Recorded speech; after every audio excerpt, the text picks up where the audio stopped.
नमस्कार दोस्तों, आइए सुनते हैं देव उठनी एकादशी की व्रत कथा।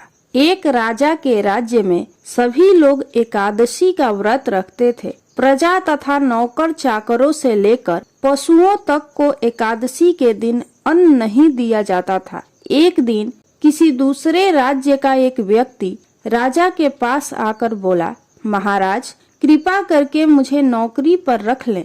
तब राजा ने उसके सामने एक शर्त रखी कि ठीक है, रख लेते हैं, किंतु रोज तो तुम्हें खाने को सब कुछ मिलेगा, पर एकादशी को अन्न नहीं मिलेगा।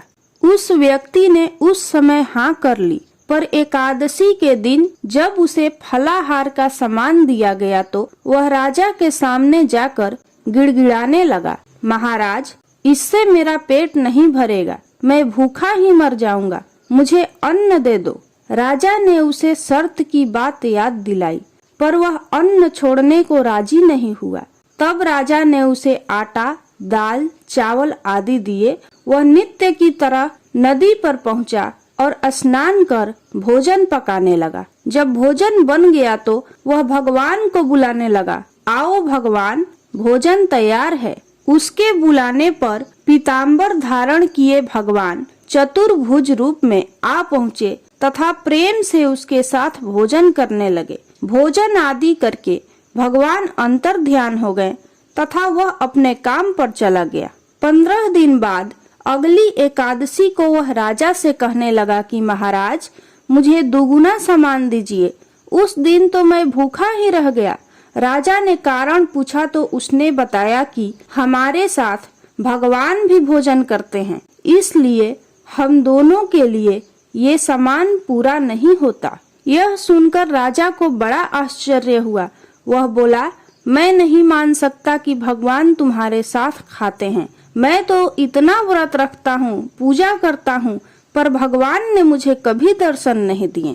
राजा की बात सुनकर वह बोला, महाराज यदि विश्वास न हो तो साथ चलकर देख ले। राजा एक पेड़ के पीछे छिपकर बैठ गया। उस व्यक्ति ने भोजन बनाया तथा भगवान को शाम तक पुकारता रहा, परंतु भगवान न आए। अंत में उसने कहा, हे भगवान, यदि आप नहीं आए तो मैं नदी में कूदकर प्राण त्याग दूंगा। लेकिन भगवान नहीं आए। तब वह प्राण त्यागने के उद्देश्य से नदी की तरफ बढ़ा। प्राण त्यागने का उसका दृढ़ इरादा जान शीघ्र ही भगवान ने प्रकट होकर उसे रोक लिया और साथ बैठकर भोजन करने लगे।